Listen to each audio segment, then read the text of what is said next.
하나님은 사랑이시라. 오늘도 예비한 은혜로 우리 심령을 충만히 채우시리라 믿습니다. 세상에 염려 걱정 없는 사람 하나도 없습니다. 내용은 달라도, 사건은 달라도 염려와 걱정 다 갖고 살고요, 염려와 걱정에 고난을 당하고 심적인 고통을 누구나 하나씩은 다 겪고 있습니다.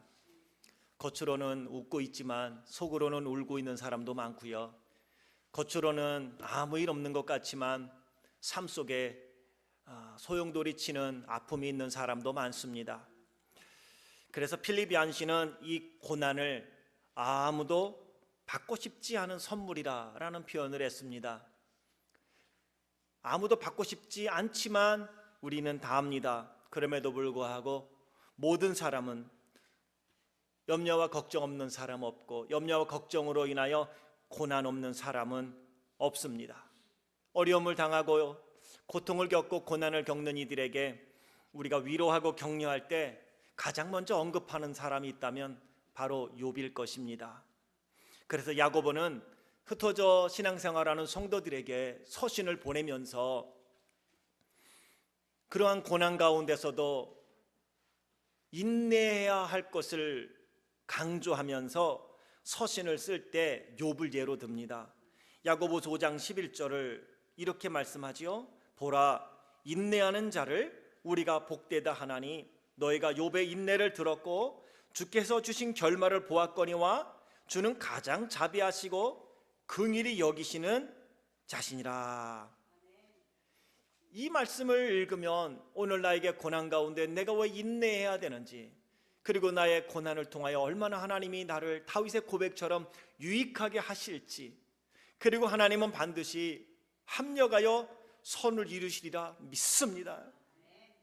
이렇게 다 아멘은 하지만 사실 욥이 겪은 고통과 고난의 과정은 결코 만만치 않습니다. 우리는 마지막은 하나님이 우리의 삶을 인도해 주실 줄 믿지만 그 과정은 쉬운 과정이 없습니다. 학교에 입학했다고 해서 졸업이 그냥 됩니까? 졸업이 그냥 안 돼요. 입학은 했지만 공부하는 과정이 어렵다고요. 그 어려운 과정 다 지나고 나면 한마디 하죠. 아이고, 이거 별것 아닌 것 같고, 이렇게 얘기를 할 수 있어요. 질병으로 인하여 힘들고 어려울 때, 살 소망이 끊어진 듯 아픔이 있을 때, 하지만 눈물을 흘렸지만 다 지나고 나면 아이고, 별것 아닌 거를 갖고, 이렇게 생각합니다. 맞아요. 결과론적으로 마지막은 하나님이 우리에게 좋은 것을 주시려고 그런 아픔도 허락하지만 합력하여 우리를 성숙하게 만들어 주시고 우리를 더 멋진 사람으로 하나님이 빚어주신단 말이에요. 그런데 그 과정은 결코 만만치 않습니다. 견디기 어렵습니다. 욥이 얼마나 힘들었는지, 차라리 내가 태어나지 않았으면 좋았을 것을, 자기 생일조차도 기뻐하지 않았습니다. 욥이 당한 고난은 어떤 것입니까? 성경에 보면 욥은 온전하고 정직하여 하나님을 경외하며 악에서 떠난 사람이다 라고 소개하고 있습니다. 자녀들의 생일 잔치 다 버리고 나면, 끝나고 나면 욥은 혹시나 이 기쁜 생일 잔치에 하나님께 범죄한 것이 없을까? 그래야여 생일 잔치가 끝나면 다시 제단을 쌓습니다. 그리고 하나님께 제사를 드렸습니다. 그만큼 하나님 앞에서 작은 일이라도 내가 범죄한 일이 없을까? 알고 지은 죄 모르고 지은 죄 그냥 쓰는 말이 아니에요. 욥은요, 혹시나 내가 생일 잔치를 하면서 혹시 하나님의 마음을 슬프게 한 게 없을까? 범죄한 게 없을까? 하면서 다시 하나님께 속죄의 제사를 드릴 만큼 하나님 앞에서 온전한 사람이었다. 그리고 하나님도 그 욥을 인정을 했습니다. 욥이 고난을 당하게 된 것은 자기가 잘못해서가 아니에요. 범죄를 해서 그 죄로 말미암아 하나님이 징계한 게 아니라 욥의 고난의 시작은 천상에서 하나님과 사단과의 대화 속에서 시작이 되었다는 것입니다. 사단이 어느 날 하나님과 대화를 하는데 하나님이 물어봅니다. 너 어디 다녀왔냐? 내가 세상 두루두루 이곳저곳 다 다녀왔습니다. 예, 오클라호마에도 갔다 왔습니다. 이랬겠지요. 그러자 하나님이 얘기합니다. 야, 너 돌아다니면서 내 종 욥을 보았더냐? 그러면서 하나님이 사단에게 이렇게 말씀하지요. 야, 네가 보았듯이 말이야. 1장 8절. 내가 내 종 욥을 주의하여 보았느냐? 이와 같이 온전하고 정직하여 하나님을 경외하며 악에서 떠난 자가 세상에 없다. 오, 대단한 칭찬입니다. 그때 사단이 하나님을 격동시킵니다. 충동합니다. 하나님께 도전합니다. 뭐라고요? 맞는 말씀 같습니다. 욥이 정말 그러대요. 그런데 아세요? 사실 욥이 하나님을 경외하는 것은요, 그가 재물이 많기 때문입니다. 욥기 1장에 보면 그가 얼마나 거부였는지 성경에 기록하고 있어요. 걱정할 게 하나도 없으니까, 먹고 살 게 걱정할 것도 없고요, 너무 거부고요, 너무 잘 사니까 그가 하나님을 경외하는 것이지. 만약 하나님이 재물을 다 걷어가보세요, 욥이여 분명히 내가 확신할 건데 하나님을 향해서 욕할 겁니다. 세상 사는 사람 다 거기지요. 욥이 재물이 많기 때문이에요 라고 하나님을 충동합니다. 그때 하나님이 사단에게 야, 그럼 네가 한번 쳐봐. 그 소유물을 한번 다 걷어가 봐. 그래도 욥은 원망하지 않을걸? 그러자 사단이 역사를 합니다. 하늘에서 불이 떨어져요, 갑자기. 그래서 양과 소를 다 태워버려요. 그의 종들이 밭에 가서 일을 하는데 주변국에 사람들이 침입해 와서 그걸 다 가져가 버려요. 그리고요, 아들네 집에서 사람들이 큰 잔치를 벌이고 있는데 큰 바람이 집 모퉁이를 때렸어요. 집이 무너졌네요. 다 죽네요. 갑자기 여러 가지 일들이 한 번에 겹친 거예요. 한 번에 닥친 거예요. 아무것도 없는 거예요, 지금. 그때 성경은 그렇게 말을 합니다. 그럼에도 불구하고 욥이 하나님을 향하여 범죄하지 않고 원망하지 않았다. 하나님을 얼마나 당당하겠어요? 자식아, 내가 알겠지. 욥이 그 정도는 돼. 재물 때문에 나를 경외하는 게 아니란 말이야. 그때 하나님이 이렇게 욥에게 얘기하죠. 내가 내게 욥에 대해 말했는데 괜히 욥만 고생만 시켰구나. 내가 나를 충동하여 까닭없이 그를 치게 하였어도 그가 여전히 자기의 온전함을 굳게 지켰느니라. 하나님 너무 기분이 좋았어요. 그러니 사단이 이번에는 조금 더 강하게 도전합니다. 충동하고요, 하나님께 대듭니다. 하나님은요, 하나는 아시는데 둘은 모르시는군요. 그의 재물이 다 없어졌다 할지라도 욥의 건강을 치면, 그가 건강을 잃어버리면 그는 분명히 하나님을 향하여 원망하고 하나님을 욕할 것이 분명합니다. 건강까지 가져갔는데 그가 하나님을 경외할 수는 없습니다. 사람은 그럴 수 없습니다. 그때 하나님이 사단에게 말하죠. 욥의 생명은 건들지 말고 한번 해봐라, 허락을 합니다. 사실은요, 우리가 겪는 모든 것들은 하나님 아세요. 근데 하나님께서 허락하는 건데 왜 허락했는지 우리는 잘 몰라요. 욥은 지금 그것도 아무것도 모르고 지금 고난을 당하고 있는 거예요. 사단이 욥의 몸을 칩니다. 그러자 욥의 발바닥부터 정수리까지 종기가 납니다. 악창이다. 너무 가려운 거예요. 그래서 기와장을 깨갖고 너무 손으로 못 끌겠으니까 그거를 벅벅 긁는 거예요. 형편이요 비참합니다. 그 모습을 본 욥의 아내가 이야기하죠. 이래도 당신이 하나님을 의지하고 경외하고 당신의 온전함을 지키겠습니까? 그러면서 말하지요. 하나님을 욕하고 죽으라. 악담을 퍼붓고 떠납니다. 욥은 혼자 남아요. 갑자기, 그것도 서서히도 아니라 갑자기 이런 일을 당하게 됩니다. 오늘 본문은 여기서부터 시작되어 결말 부분까지 가고 있는 건데, 이러한 욥의 소식을 듣고 세 친구가 욥을 위로하기 위해 찾아오는데, 오늘 본문 욥기 23장은 22장 그의 친구 중에 한 명인 엘리바스가 욥을 위로하러 왔다가 욥에게 도전합니다. 그 엘리바스의 변론에 대한, 논쟁에 대한 답변이 오늘 본문인데, 그 엘리바스가 처음에는 자기 친한 친구이니까 욥을 위로하러 왔어요. 가만히 일주일 동안 아무 말도 안 하고 쳐다보고 있었어요. 근데 엘리바스의 마음에 무슨 생각이 드냐 하면, 이러한 고통, 고난은 이게 하루아침에 이렇게 모든 걸 잃어버리고 몸까지 이렇게 망가지는 거는 분명히 우연은 아니다. 우연은 아니다. 이것은 분명히 욥이 우리한테는 온전하게 보일지는 몰라도, 정직하게 보일지는 몰라도 하나님 앞에 뭔가 숨은 죄가 있을 거다, 이거는. 그러면서 엘리바스가 욥에게 얘기하는 거예요. 처음에는 위로하러 왔다가 이제는 책망합니다. 그리고 욥을 비난합니다. 그리고 욥에게 얘기하는 거예요. 야, 너 숨은 자가 있다니 회개해. 그러면 하나님이 용서해 주신다니까 하면서 욥을 막 몰아붙입니다. 사실 욥은 아니거든요. 아니라고. 나 정말 없다고. 난 정직하다고. 하나님이 계시면 하나님이 나를 대변해 주시고 그분이 아신다고. 그런데 그의 친구는요, 아니야, 원인 없이 이렇게 고통당할 수는 없단 말이야.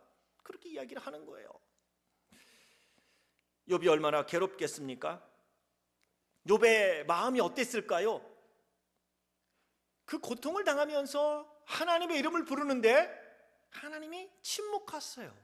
사일런하세요. 8절과 9절은 그때 욥의 마음을 이렇게 표현합니다.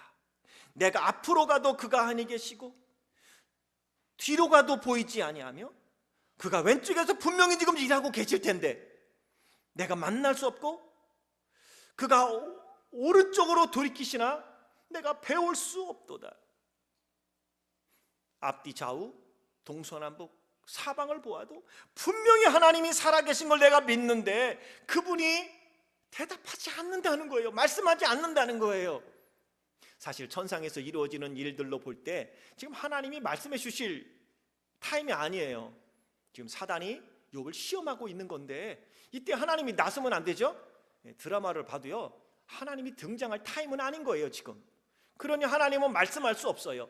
사단이 욥을 시험하고 어렵게 만들고 다 그것을 지켜보아야 하는데, 오늘 하나님의 마음은 그리 마음이 편하지 않을 거예요. 그래도 욥이 그 시험을 어떻게 이기는가 지금 지켜보고 있는 것 아니겠습니까? 욥이 입술로는 하나님을 범죄하지 않았다고 욥기서에 기록을 하지만, 사실 욥이 갖고 있는 육신의 고통, 심적인 괴로움 없던 거 아니에요. 얼마나 괴로웠는지 알 수가 없어요. 그런데 사랑하는 성도 여러분, 욥의 고난의 문제는요, 욥에게만 한정된 게 아니고요, 욥이 한탄하듯 하나님께 기도하고 하나님께 애고라고 하나님께 부르짖는 모습은요, 단지 욥의 문제만은 아니라는 거예요. 우리 모두도 우리가 살아가는 삶 속에 종종 욥과 같은 질문도 하고요, 욥처럼 한탄도 합니다. 그렇다면 욥과 우리가 무엇이 다른가? 오늘 본문을 통해서 우리는 우리의 자신을 돌아보고 어떻게 하면 욥처럼 이 모든 일들을 이겨가고, 욥이 당하는 고난 가운데 하나님은 무엇을 하셨고 우리가 지금 부르짖음 가운데 하나님이 우리에게 무엇을 원하시는지 그 음성을 듣기를 원하는 것입니다. 고통을 당하는 것보다 더 힘든 게 이런 거예요. 차라리 아픈 거는 괜찮아요. 그런데 엘리바스처럼 위로한다고 와갖고는 자기 나름대로 판단하고요, 자기 나름대로 해석하는 거예요. 친구의 고통을 자기가 해석하는 거예요. 네가 하나님 앞에 잘못했기 때문이라고 비난하는 거예요. 욥은 비난받을 이유가 하나도 없어요. 그죠? 잘못한 거 없어도요, 이렇게 고난이 온다니까요. 근데 사람들은 얘기해요. 아니, 뭔가 이유가 있으니까 그런 일이 있지요. 뭔가 욥이 한 게 있으니까 고통을 당하지요. 사랑하는 성도 여러분, 염려와 걱정으로 인하여, 아니 때로는 우리의 삶에 생각지 않던 고난이 닥쳐요. 그럴 때 더 힘든 게 뭔지 아세요? 열심히 봉사도 하고 기도도 하는데 왜 이런 고통을 당하지요? 해답이 없어요. 남들보다 더 잘 믿으려고 노력했는데 왜 나에게 이런 일이 일어나는 거죠? 해답이 없어요. 하나님이 딱하니 말씀해 주시면 되는데 기도해도 하나님이 침묵하는 것처럼 느껴질 때가 있어요. 고독하고요, 혼자인 것 같아요. 근데 사랑하는 성도 여러분, 아세요? 하나님이 여러분을 시험하고 있는지 아세요? 모르는 거예요. 사단이 분명히 하나님 앞에 그랬을 거예요. 내가 두루 보았는데 그런 사람이 있대요. 하나님이 그랬을 거예요. 야, 그래도야 걔가 신앙생활 한 지 30년이요. 신앙생활 한 지 40년 됐어. 그래도 한평생 모태신앙으로 태어나서 지금 70평생 나를 섬겼는데 그 정도 할 것 같아? 하나님, 재물이 많기 때문이고요, 몸이 건강하기 때문이죠. 내가 한번 쳐볼까요? 했는지 어떻게 알아요? 우리는 모르는 거예요. 이길 줄 알고 하나님이 허락했는지도 모른다고요. 그걸 통해서 하나님은 더 나은 것들로, 그리고 이 땅 가운데 하나님이 어떤 분인지, 하나님의 거룩하심을, 하나님의 전능하심을 보이려고 저나 여러분 우리에게 고통을 줬는지 누가 아냐고요. 욥처럼 하나님께서 침묵하는 것처럼 답답할 때, 하나님이 침묵하는 것처럼 나에게 괴로움이 올 때, 그 고통의 터널을 지나갈 때 우리가 어떻게 해야 될까요? 오늘 욥을 통하여 해답을 찾기를 원합니다. 두 가지를 생각해 보려고 하네요. 첫 번째입니다. 따로 하겠습니다. 하나님만 모든 문제를 해결할 수 있는 분이십니다. 비록 그럼에도 불구하고 우리가 가져야 될 것은 그런 겁니다. 욥은요, 엘리바스와 논쟁하지 않았어요. 논쟁은 끝이 없어요. 그래서 성경도 논쟁은 피하라고 그랬어요. 여러분을 위로한다는데 사람이 여러분 위로될 것 같아요? 사실은 사람에게 오는 위로는 그때뿐이고요. 사람은 나와 감정이 나빠지면 되돌아서서 여러분 좋다고 안 합니다. 그런데 하나님은요, 그렇지 않아요. 그래서 그 친한 친구 엘리바스와 욥은요, 논쟁하지 않아요. 그리고 오늘 본문에서 자기가 하나님 앞에 기도하듯이 하나님을 향하여 외치는 것이죠. 3절부터 5절 보면 이렇게 말해요. 내가 어찌하면 하나님을 발견하고 그의 처소에 나아가랴. 왜 모든 문제 해결은 하나님의 처소에 있어요. 하나님이 붙잡으시고 하나님이 간섭하시면 일이 해결된다는 거예요. 내 고통의 문제, 엘리바스, 네가 아무리 그렇게 나를 비난하고 나를 욕하고 회개하라고 몰아붙이지만, 아니, 이 모든 문제의 해결책은 하나님께 있다고. 그래서 욥은요, 내가 어떻게 하면 하나님을 발견하고 내가 하나님의 처소에 나아갈 수 있겠느냐고. 어찌하면 그 앞에서 내가 호소하며 변론할 말을 내 입에 채우고 내게 대답하시는 말씀을 내가 알며 내게 이르시는 것을 내가 깨달을 수 있으랴. 하나님, 내가 어떻게 해야 합니까? 욥은요, 사람에게 찾아가지 않았어요. 욥은요, 하나님께 나아갑니다. 나에게 왜 이 고통이 있는지 고난이 있는지 알게 뭐예요? 몰라요. 사실 우리 고통은 친구들 때문에 오는 고통이에요. 너 기도 많이 하잖아. 너 봉사 많이 하잖아. 너 예배 빼먹은 적이 없는데. 교회 다니지 않는 사람들도 안 아픈데 넌 어떻게 아프냐? 넌 어떻게 그런 고통을 당하냐? 근데 사랑하는 성도, 우리 기억할 게 있어요. 그럼에도 불구하고 하나님은 우리가 그 가운데서 하나님을 사랑하고 하나님을 경외하는지 경외하지 않는지를 확인해 보고 싶은 거예요. 그리고 세상을 향해서 그래, 믿는 사람은 이런 거야, 바로 사단 앞에서 당당했던 하나님이 저나 여러분 우리를 통하여 세상 가운데 하나님의 사람으로 당당하게 하나님을 드러내라고 고통을 줬는지 누가 아냔 말이에요. 욥은 그것을 마음에 품은 거예요.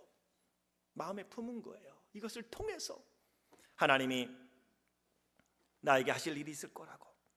그래서 그는 하나님께 나아간 것입니다. 하나님밖에 이 문제를 해결해 주실 분이 없습니다. 그는 하나님만 찾습니다. 다윗도 시편 62편 8절에서 그렇게 그는 이렇게 선포합니다. 백성들아, 시시로 그를 의지하고 그의 앞에 마음을 토하라. 하나님은 우리의 피난처 시로다. 하나님 앞에 토로할 때 그분이 우리의 피난처가 되시리라 믿습니다. 다윗은 자신의 고통과 고난에 대하여 하나님이 침묵하시는 것 같았을 때, 그때 그는 하나님을 찾습니다. 하나님이 침묵하면 하는 것처럼 답답하면 우리는 세상에서 다른 방법을 자꾸 찾으려고 하는데, 아니요, 욥이 그랬던 것처럼 다윗도 하나님이 침묵하는 것처럼 여겨질 만큼 자기의 고통과 고난이 있을 때 그는 그럼에도 불구하고 한 번 더 하나님을 간절히 찾습니다. 시편 13편에서 다윗이 이렇게 하나님께 부르짖죠. 여호와여, 어느 때까지니까 나를 영원히 잊으시나이까? 주의 얼굴을 나에게서 어느 때까지 숨기시겠나이까? 나의 영혼이 번민하고 종일토록 내 마음에 근심하기를 어느 때까지 하오며 내 원수가 나를 치며 자랑하기를 어느 때까지 하실 겁니까? 여호와 내 하나님이여, 나를 생각하사 응답하시고 나의 눈을 밝히소서. 두렵건대 내가 사망의 잠을 잘까 두려우며 나의 원수가 이르기를 내가 그를 이겼다 할까 하오며 내가 흔들릴 때에 나의 대적들이 기뻐할까 하나이다. 사실 다윗이 당한 고통은요, 영적인 문제 아니에요. 육적인 문제예요. 그 육적인 문제로 인하여 내가 영적인 잠을 잘까 두려워하면서 그는 하나님을 붙잡은 것입니다. 여러분, 고난이 문제가 아니에요. 문제가 아니란 말이에요. 병은요, 병명을 알면 더 이상 병이 아니에요. 아시죠? 병은요, 무슨 병인지 모를 때 그게 진짜 병이에요. 무슨 병인지 알면 고칠 수 있습니다. 아니, 적어도 무슨 병인지를 알면 그 병이 더 이상 진전되지 않도록 막을 수도 있고요, 그로 인하여 죽음이 온다 하지만 그것도 우리가 관리하면 연장시킬 수 있어요. 근데 무슨 병인지 모를 때 그게 답답한 거예요. 다윗은요, 욥처럼 그렇게 한 거예요. 그럴 때 하나님께 나아간 거예요. 그리고 하나님 어느 때까지, 빨리 대답 좀 해보시라고. 결국 이렇게 하나님께 간구하는 다윗의 마음은 어떤 마음인지 아세요? 마지막 다 해결됐기 때문에 다윗이 이거를 고백하면서 뭐라고 5절과 6절에 말하냐면, 나는 오직 주의 사랑을 의지하여 싸우니 나의 마음은 주의 구원을 기뻐하리다. 내가 여호와를 찬송하리니 이는 주께서 내게 은덕을 베푸심이로다. 여러분, 그때 하나님을 찾고 하나님 일하시는 걸 본다는 게 쉽지 않아요. 하나님의 사랑을 기억한다는 거 쉽지 않아요. 우리는 욥이 그 인내함으로 그의 결말, 하나님이 갑절에 복을 주신 건 알지만 그 과정 가운데는요, 하나님이 안 보여요. 그럴 때 우리가 해야 될 일이 있습니다. 하나님만이 문제의 해결자가 되신다는 걸 믿고 더 하나님께 나아가야 하리라 믿습니다. 두 번째, 우리가 기억해야 될 것이 있습니다. 따로 하겠습니다. 하나님께서 일하고 계심을 믿어야 합니다. 하나님 일하고 계세요. 욥이 고난당할 때 하나님 뭐 하셨을까요? 욥기의 결론 부분인 욥기 42장 10절에 이렇게 말해요.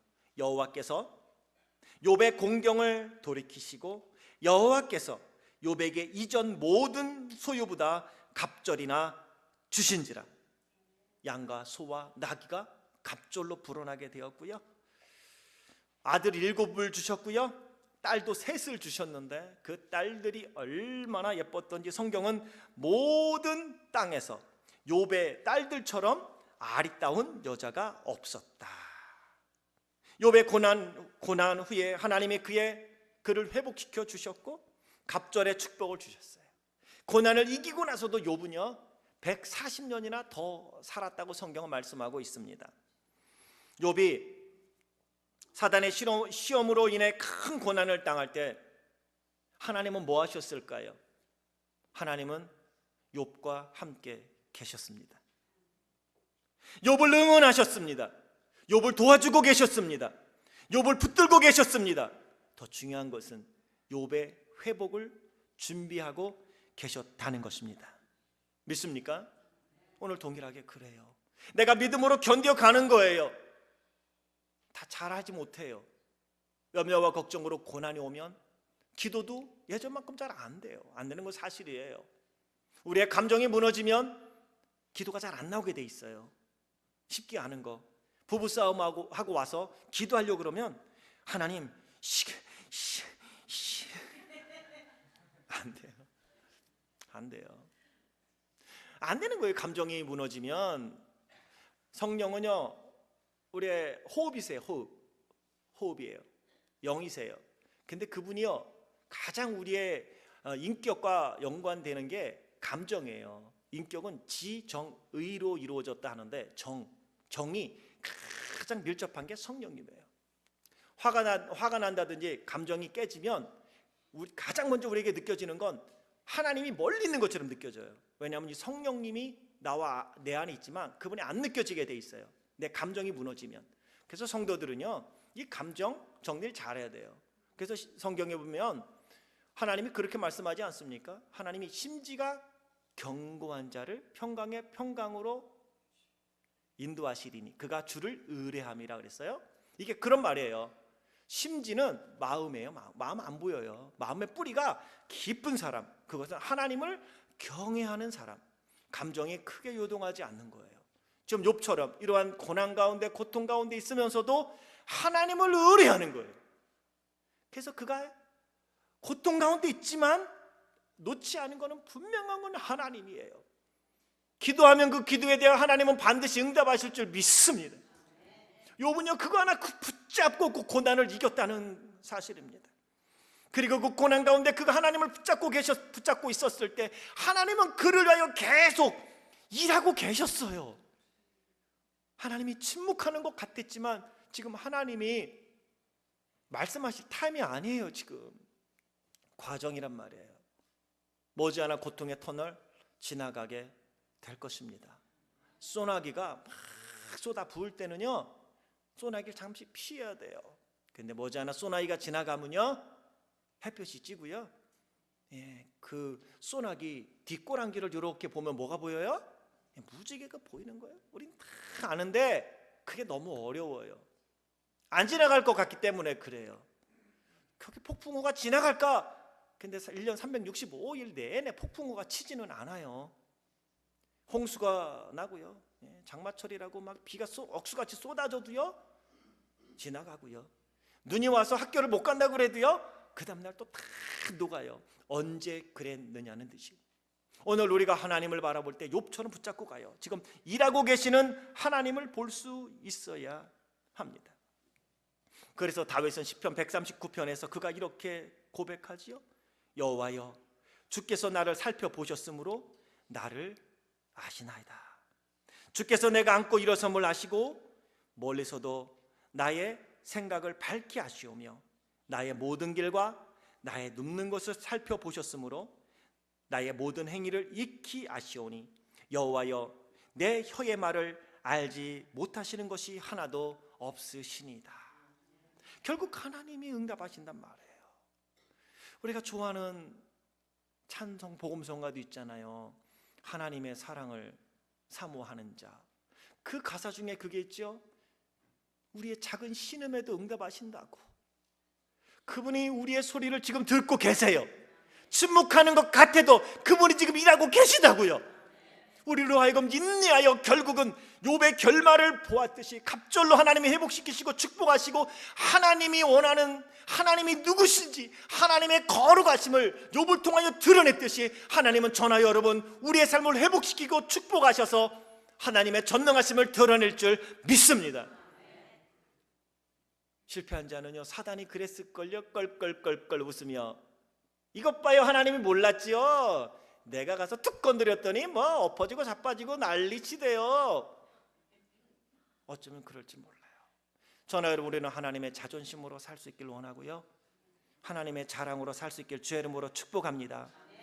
다윗이 시편 119편에서 8절부터 10절에 고백하듯이 내가 하늘에 올라갈지라도 거기 계시며 스올에 내 자리를 펼지라도 거기 계시니이다. 내가 새벽 날개를 치며 바다 끝에 가서 거할지라도 거기서도 주의 손이 나를 인도하시며 주의 오른손이 나를 붙드시리이다. 마태복음 27장에 보면 예수님이 십자가에서 못 박히시는 장면이 나오세요. 예수님은 하나님이세요. 하지만 인간의 몸을 입고 오셨어요. 그리고 앞으로 어떠한 일이 있을지 그분은 다 아세요. 겟세마네 동산에서 땀방울이 핏방울이 되도록 간절히 기도하셨던 이유, 내가 심히 고민하여 죽게 되었다고. 아니, 예수님쯤 되면 그런 얘기 하면 안 되죠. 그렇지 않아요? 예수님쯤 되면 내 마음이 심히 고민하여 죽게 되었다고. 어떻게 그런 말을 할 수 있어요? 그러니 여러분 그런 말씀하지 마세요. 믿음 있는 사람은 왜 이래? 이런 소리 하지 마세요. 그냥 한번 안아주면서 많이 힘들지요, 이렇게 하셔야 되는 거예요. 뭐 조금 나는 괜찮다고 다 기도하면 되는 겁니다, 이런 소리 하지 마세요. 그냥 안아주세요. 안아주세요. 왜 예수님한테 한마디 해야죠. 제자들한테 그것도 창피하게 내 마음이 심히 고민하여 죽게 되었으니 여기서 나를 위하여 기도해달라. 이거 예수님이 하실 말씀이란 말이에요. 그분은요, 우리를 아시는 거예요. 인간의 몸을 입으셨기에 앞으로 본인이 겟세마네 동산에서 기도하다가 잡혀가고 매질을 당하고 가시면류관을 쓰고 두 손에 못을 박히고 발에 못을 박히고 몸에 있는 모든 피가 쫙 빠져나갈 때까지 그 인간이 겪을 수 있는 최고의 고통을 겪어야 하는 그 고통을 예수님은 지금 아시는 거예요. 모르고 당하는 게 복이고요. 어느 분 그러잖아요. 멋 모를 때 애 낳아서 키워야 된다고. 뭐 알고 나면 애를 못 낳아요. 결혼도요, 멋 모르고 사랑할 때 그냥 확 그냥 결혼해 버려야지, 나이 들고 나면 이것 따지고 저것 따져서요 계속 나이만 들어간다고. 예수님이 아신 거예요. 얼마나 그 고통이 심할 줄. 그래서 이 잔을 지나갈 수 있게 해달라면 지나가게 해달라는 기도. 예수님이 그 기도하면 돼요, 안 돼요? 안 돼요. 그런데 예수님이 그 기도 하셨단 말이에요. 그건 뭐냐 하면요, 인간이 겪을 수 있는 최고의 아픔을 예수님이 아신다는 거예요. 다른 사람 볼 때요, 그러지 마세요. 하나님이 일하고 계신 것 알잖아요. 내가 함께 기도할게요. 그렇게 하고 마세요. 기도 안 해서 그래. 예배를 그러니까 나오란 말이야. 아이고 그래 갖고 되겠어? 안아주세요. 함께 기도합시다, 이러고요. 예수님도 그러셨단 말이에요. 그 예수님이 십자가에서 뭐라고 외쳐요? 엘리 엘리 라마 사박다니 라고 말씀하세요. 말하면 뭐예요? 나의 하나님 나의 하나님 어찌하여 나를 버리시나이까. 자기 독생자 예수 그리스도, 자기 독생자가 죽는 그 모습을 보면서 하나님은 뭐 하셨어요? 침묵하셨어요. 우리는 하나님이 그것이 나를 향한 값없는 아가페 사랑이라고 말하지만 아세요? 그게 내가 보기에는 아가페 사랑이지만 여러분의 아들 하나, 정말 우리 교회 살리자고 여러분의 아들 하나 십자가 못 박여 죽일 수 있어요? 그게 하나님의 절제된 사랑이에요. 사랑이라고 다 막 하는 게 아니에요. 하나님은 그렇게 절제되게 자기의 독생자 예수 그리스도를 십자가에 단번에 희생제물이 되게 하심으로 우리를 구원할 수 있다고 생각하기에 피눈물을 머금고 그분은 그 아들의 절규 소리에 나의 하나님 어찌하여 나를 버리시나이까라고 부르짖는 예수님의 절규에도 하나님은 침묵하셨습니다. 왜? 그 시간 하나님 무엇 하셨을까요? 그때 하나님은 예수님과 십자가에 함께 계셨고요. 그때 하나님은요, 예수님의 부활을 준비하고 계셨던 것입니다. 동일하게요, 우리의 부르짖음 가운데 하나님이 침묵하는 것 같지만 기다리세요. 그분이 여러분의 지금 부활을 준비하고 계시다고요. 그 부활을 준비하고 계시다는 걸 모르면 우리는 넘어지고요, 실망하고요, 낙심한다고요, 하나님을 원망한다고요. 그런데 그때도 우리를 기억합시다. 하나님이 지금 욥의 회복을 준비하시고 예수님의 부활을 준비하셨듯이 지금 우리가 해야 할 일은, 하나님이 침묵하는 것처럼 느껴질 때 우리가 해야 할 일은 더욱 간절히 하나님을 찾는 것입니다. 그리고 지금도 하나님이 일하고 계시다는 사실을 믿고 하나님께 기도하고 찬양하며 내가 지금 가고 있는 길 멈추지 말고 감사하며 계속 가는 것입니다. 사순절 기간에 예수님이 그것을 우리에게 보여주셨습니다. 하나님은 예수님을 통하여 그것을 우리에게 보여주셨습니다. 그리고 욥은 우리와 똑같은 인간인 욥은 그것을 믿음으로 증명해 보였습니다. 저나 여러분, 우리 모두도 이렇게 하나님 의지하며 하나님 붙잡고 믿음으로 실망하지 않고 낙심하지 않고 좌로우로 치우치지 아니하고 하나님의 거룩하심을 드러낼 수 있는 복되고 멋진 삶을 살아갈 수 있길 주의 이름으로 축원합니다. 기도하겠습니다.